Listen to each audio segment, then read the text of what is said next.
کون سے لوگوں کو یہ کالرا ہونے کے چانسز زیادہ ہوتے ہیں، اس حوالے سے بتائیے گا. اسپیشلی چھوٹے بچے اور اولڈ ایج میں جہاں پہ امیونٹی لیول لو ہو گیا. صحیح. ایک تو امیونٹی لیول ہو گیا کہ جس کی وجہ سے یہ چانسز ہیں.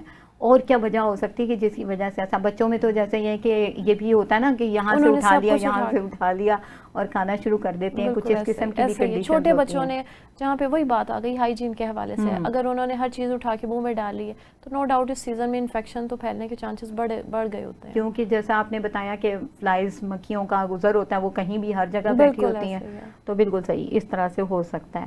اچھا، بزرگ حضرات کو اگر اس طرح کی کنڈیشن ڈیولپ کر دیتی ہے، اس کے لیے آپ تھوڑی سی احتیاط بتائیے کہ کس طریقے سے ان کو زیادہ اچھے طور پہ ڈیل کر سکتے ہیں. اسپیشلی ان کا ڈی ہائیڈریشن کی طرف نہ جانے دیں، ان کی ہائیجین مینٹین کریں. کیونکہ فوراً ہاسپٹل لے کے ہاسپٹل جانا پڑتا ہے. کئی کیسز ہیں جہاں پہ پیشنٹ فینٹ ہو رہا ہے، بالکل اس کے ہاتھ پاؤں ٹھنڈے ہو رہے ہیں. تو اس چیز کا خیال کریں کہ اگر کوئی خدا نہ خواستہ وہ بے ہوشی کی طرف جا رہا ہے تو ہماری آل اراؤنڈ ایک بڑا کامن سا میتھڈ ہے کہ اس ٹائم اس کے ہاتھ پاؤں رب کرنا شروع کر دیتے ہیں. کبھی بھی اس کے کوئی پیشنٹ جو بے ہوشی کی جانب جا رہا ہے اس کے ہاتھ پاؤں مت رگڑیں. صحیح. وہ اس سچویشن میں کیونکہ ہمارا اس ٹائم جو باڈی کا سارا بلڈ ہے وہ برین کی طرف ہوتا ہے، باڈی کے جو وائٹل آرگنز ہیں ان کو سپورٹ کر رہا ہے. لیکن اگر ہم اس کے ہاتھ اور پاؤں رب کرنا شروع کر دیتے ہیں تو اس سچویشن میں جو بلڈ سرکولیشن ہے وہ ٹورڈز ہماری باڈی کے وائٹل پارٹ سے ہٹ کے ہمارے ہاتھوں اور پاؤں کی جانب آ جاتی ہے.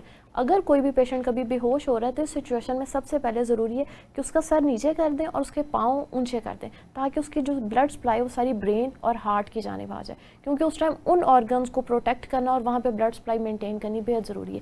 کبھی بھی بے ہوشی کی حالت میں جاتے ہوئے پیشنٹ کے ہاتھ اور پاؤں کبھی بھی مت رب کریں. تو ان چیزوں کا خیال یہ کریں. بہت ہی امپورٹنٹ پوائنٹ ہے جو آپ نے یہاں پر ایلیویٹ کیا، اس کو بہت ہی بہترین. کیونکہ ناظرین میں یہ بتانا چاہوں گی کہ یہ وہ غلطی ہے جو آپ کیا فلمز میں کیا ڈراماز میں ہر سین میں آپ یہ دیکھتے ہیں کہ جیسے ہی کوئی فینٹ ہوتا ہے اس کے ہاتھ پاؤں کا مساج شروع کر دیا جاتا ہے، اس کو ملنا شروع کر دیا جاتا ہے کہ یہ جلدی سے ہوش میں آ جائے. یہ بالکل طریقہ غلط ہے، ایسا ہرگز نہیں کرنا چاہیے. آپ کے پاس کوئی بھی پرسن بے ہوشی کے عالم میں اگر جاتا ہوا آپ کو نظر آتا ہے یا فینٹ ہوتے ہوئے نظر آتا ہے کہ اس قسم کی کنڈیشن ہے کہ وہ مدوش ہو رہا ہے اور ہوتے ہوتے بے ہوش ہو گیا پیشنٹ، تو آپ نے کیا کرنا ہے؟ سب سے پہلے یہی بات کہ آپ نے اس کی لیگز جو ہیں ایلیویٹ کر دینی ہے، ان کو ریز کر دینا ہے. 90 ڈگری کے اینگل تک جو ہے نا آپ اگر ریز کرتے ہیں، 90 نہیں تو 180 ڈگری کا یہ اینگل جو ہے نا بنانا ہوتا ہے. اتنا فوری طور پہ آپ دیکھیں گے کہ سر کو جب نیچے کرتے ہیں اور لیگز کو تھوڑا سا ایلیویٹ کرتے ہیں جب آپ اس طرح، تو پیشنٹ کی جو ہے وہ بے ہوشی کی کیفیت ٹھیک ہو جاتی ہے، وہ ہوش میں آنا شروع ہوتا ہے. یہ چیز سب سے امپورٹنٹ ہے کیونکہ ڈسٹل پارٹس جو ہیں جو ہماری باڈی کے دور کے علاقے جاتے ہیں جیسے کہ ہمارے ہاتھ، ہمارے پاؤں، ان پہ جو ہے خون کی سرکولیشن پہلے ہی تھوڑی سی کم ہوتی ہے اور جب اس طرح کی کنڈیشن ہوتی ہے تو وہ بالکل ہی لو ہو جاتی ہے. اور جیسے ڈاکٹر صاحبہ نے بتایا کہ جو ایک بنیادی غلطی سب لوگ کرتے ہیں کہ ہاتھ پاؤں کا مساج شروع کر دیتے ہیں، اس سے کیا ہوتا ہے کہ وہ بلڈ سرکولیشن جو لیگز کی طرف جانی چاہیے تھی یا وہ جو ہاتھوں سے ہوتی ہوئی ہمارے برین کی طرف جانی چاہیے تھی وہ وہاں نہیں جاتی، بلکہ کیا ہوتا ہے کہ ہمارے بازوؤں میں آ کے ہمارے ہاتھوں میں آ جاتی ہے اور وہ سارا جو ہے خطرناک ہو جاتا ہے سلسلہ. تو یہ بہت ہی ایک امپورٹنٹ قسم کی جو ہے بات ہے جو میں سمجھتی ہوں کہ سب کو پتہ ہونا چاہیے اس حوالے سے، کیونکہ یہ ایک ایسا ایشو ہے جو کسی کے بھی سامنے کبھی بھی ہو سکتا ہے. کسی بھی پرابلم کے حوالے سے بے ہوشی کی کیفیت سامنے آ سکتی ہے. لو بی پی کسی کا ہوتا ہے تو تب بھی یہ کنڈیشن ہو جاتی ہے. تو یہ ایک بنیادی یعنی رول ہے جو سب کو پتہ ہونا چاہیے، جس سے آپ پیشنٹ کا دماغ ضائع ہونے سے بچا سکتے ہیں، اس کے دل کو ضائع ہونے سے بچا سکتے ہیں. کیونکہ یہ وہ وائٹل آرگنز ہیں کہ جہاں بلڈ سپلائی اگر نہیں جاتی تو ان کے فیل ہونے کے چانسز ہو سکتے ہیں. بہت ہی بہترین بات آپ نے بتائی اور میں سمجھتی ہوں کہ اس پروگرام کی وساطت سے آج بہت سارے لوگوں نے یہ بات سیکھی ہوگی جس کی ایک غلطی ہمیشہ ہوتی رہتی ہے. بالکل. اور اس کو سب سے زیادہ ٹی وی میں اور کئی پروگرامز میں دکھایا جاتا ہے کہ جیسے کوئی بے ہوش ہو رہا ہے اس کے سب سے پہلے ہاتھ اسی لیے میں نے کہا نا وہ فلمز میں ڈراماز میں آپ دیکھیں ایسا ہوتا ہے کہ یہ کیا جاتا ہے، تو یہ بہت بنیادی غلطی ہے. اچھا، ہم نے یہ بات کی کہ اس طرح سے ہوتا ہے. اچھا ڈاکٹر صاحبہ، کیا اس سے واقعی ڈیتھ بھی ہو جاتی ہے؟ ایگزیکٹلی. جب پیشنٹ کا بلڈ سپلائی دل کی طرف نہیں جا رہا، اس کے برین کو بلڈ سپلائی نہیں جا رہا، تو ڈیفینیٹلی کئی کیسز میں تو پیشنٹ پیرالسس کی طرف چلا جائے گا اور کئی کیسز میں فردر پہ ڈیتھ بھی ہو جاتی ہے. یعنی جب کسی بلڈ طرف سپلائی بھی گئی ہو ہی سکتا نہیں. ہے. بالکل ایسا ہی ہے. صحیح. اچھا، اب پاسبل جو چیزیں ہو سکتی ہیں ان کے حوالے سے آپ تھوڑا بتائیے گا پھر سے. ہمارے ناظرین کو واضح کرنے کے لیے کہ کون کون سی پرابلمز یعنی کمپلیکیشن سامنے آ سکتی ہیں جب اس طرح کی کنڈیشن ہو جائے جو کہ خطرے کی طرف جا رہی ہو؟ کڈنی فیلئر، ہارٹ فیلئر کی طرف، اور بہت سویئر اگر ایگراویشن ہے پھر ڈیتھ کی طرف. ادروائز جو لو لیول ہے وہاں پہ اس کے ساتھ ٹائیفائڈ ڈیولپ ہو سکتا ہے، فیور ہے، اور کئی کیسز میں پھر یہ اتنا زیادہ کرونک ہو جاتا ہے کہ پھر وہ فوڈ کئی ٹائم پہ پیشنٹ اس کو اچھے سے ڈائجسٹ کر ہی نہیں سکتا، لیکٹوز ٹالرنس کی طرف یا ڈیری انٹالرنس کی طرف چلا جاتا ہے. صحیح. اچھا، اور یہ ناظرین آپ کو بتاتی چلوں کہ اس کی ریشو اتنی زیادہ ہے، اینولی 1.5 ملین سے لے کر 400 ملین تک لوگ اس کا شکار ہوتے ہیں اور کولرا ہوتا ہے. یہ اینول کنڈیشن ہے اس کی. تو اس حوالے سے یہی کہوں گی کہ احتیاط سب سے اچھی چیز ہوتی ہے.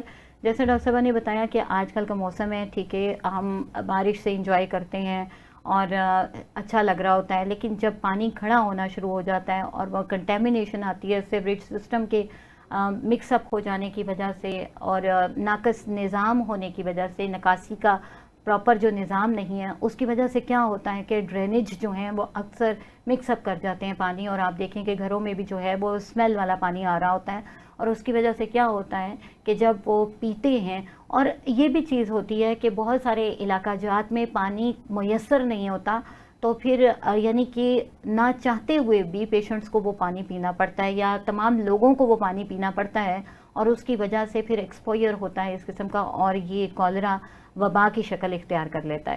جیسا کہ پرانے ٹائموں میں ایسا ہوتا تھا کہ بہت زیادہ ایک پرابلم ہوتی تھی اور وہ اتنی پریویل کرتی تھی کہ بستی کی بستی جو ہے وہ اس میں، اور گاؤں کا گاؤں جو ہے وہ اس کا شکار ہوتا تھا اور بہت ساری ڈیتھ ہو جایا کرتی تھی.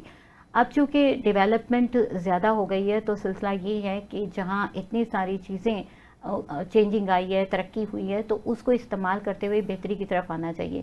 پروگرام کی وساطت سے میں یہ پیغام دینا چاہوں گی کہ جو پور سینیٹری کا سسٹم ہے، کائنڈلی اس کی طرف جو حکومت ہے وہ توجہ کرے، کیونکہ اس کی وجہ سے بہت سارے لوگ جو ہیں وہ بیماریوں کا شکار ہوتے ہیں. نہ صرف کولرا بلکہ ٹائیفائڈ ہوتا ہے، اور پیٹ کی بہت سارے مسائل ہیں، گیسٹرو کا شکار رہتے ہیں لوگ، اور یہ تمام پرابلمز جو ہیں بہت ساری تکلیفوں کا باعث بنتی ہیں. تو یہ ایک اہم میسیج ہے جو میں نے دینا چاہا کہ یہ ہونا چاہیے. اور دوسری بات یہ ہے کہ اچھا ڈاکٹر صاحبہ، نیم بے ہوشی کی اگر کیفیت ہو جاتی ہے، جیسا ہم نے بات کی کہ اس طرح سے ہوتا ہے، ہماری کوئی میڈیسن اس سلسلے میں ہو جو کہ اس وقت ہم دے سکتے ہوں؟ کیونکہ دیکھیں پرسن تو بے ہوش ہو رہا ہے، اس کے لیے اب ہم کیا کریں گے؟ ہومیوپیتھی کو تو لوگ سمجھتے ہیں اس وقت کہ کچھ بھی نہیں ہے. ہومیوپیتھی سے اچھی میڈیسن کوئی سسٹم نہیں ہے جو اس کو ایک دم سے all of a sudden support کرے.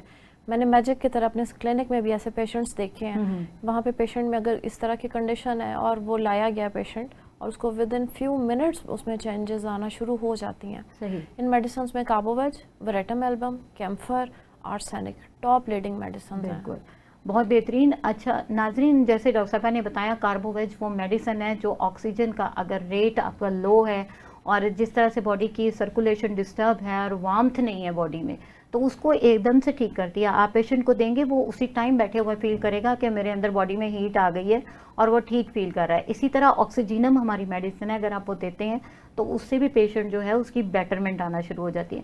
پھر آرسینک البم میں وہ نکاتی ملتی ہے، وہ ویکنس ملتی ہے کہ پیشنٹ بالکل اپنے یعنی اٹھ کے چلنے کے قابل بھی نہیں ہوتا، اور ساتھ ہی ساتھ ریسٹلیس کی کنڈیشن اتنی ہوتی ہے کہ بہت زیادہ پرابلم ہوتی ہے.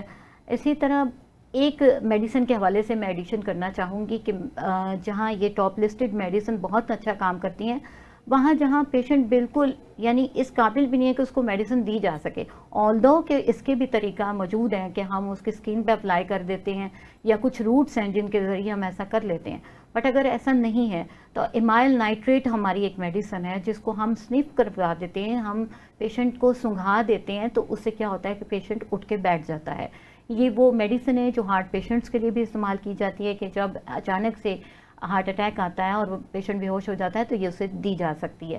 تو یہ وہ چیزیں ہیں کہ اگر آپ خود سے استعمال نہیں کرنی، یعنی یہ وہ چیزیں ہیں کہ آپ ڈاکٹر کے مشورے سے استعمال کرتے ہوئے، اگر کسی قابل ڈاکٹر کو دکھاتے ہوئے ہومیوپیتھک کو استعمال کرتے ہیں، اس سے مستفید ہوتے ہیں، تو پیشنٹ ڈیفینیٹلی کیور کر جاتا ہے اور یہ ڈیڈلی کنڈیشن پیدا ہی نہیں ہوتی کہ جس سے ہاسپٹلائز ہونا پڑے یا ڈرپس لگانی پڑے. دیکھیں کتنا پرابلمٹک کنڈیشن ہوتا ہے. کیوں ڈاکٹر صاحبہ؟ بالکل کیا ہوتا ہے کہ 2 گھنٹے 3 گھنٹے ڈرپ لگی ہوئی ہے, وہ اب پیشنٹ بھی ڈسٹرب ہے, اس کے ساتھ جتنے لوگ ہیں فیملی کے وہ بھی ریزرو ہیں وہاں پر کہ اس کو ڈرپ لگی ہوئی ہے. یہی کام جو ہے ہم گھر میں بھی کر سکتے ہیں میڈیسن کے ساتھ. اسٹل کوشش کریں آپ کسی بھی ہومیوپیتھک ڈاکٹر سے پراپر کنسلٹ کر کے یہ میڈیسن فرسٹ ایڈ کے طور پہ اپنے پاس رکھ لیں. In case all of a sudden آپ کے آل اراؤنڈ کوئی اس طرح کی سچویشن ہے تو وہاں پہ فرسٹ ایڈ میں آپ یہ میڈیسن یوز کر سکتے ہیں. لیکن آپ رکھ سکتے ہیں لیکن آپ کنسلٹ کر کے اسے یوز کریں. ایگزیکٹلی سیلف میڈیکیشن ہی کرنی.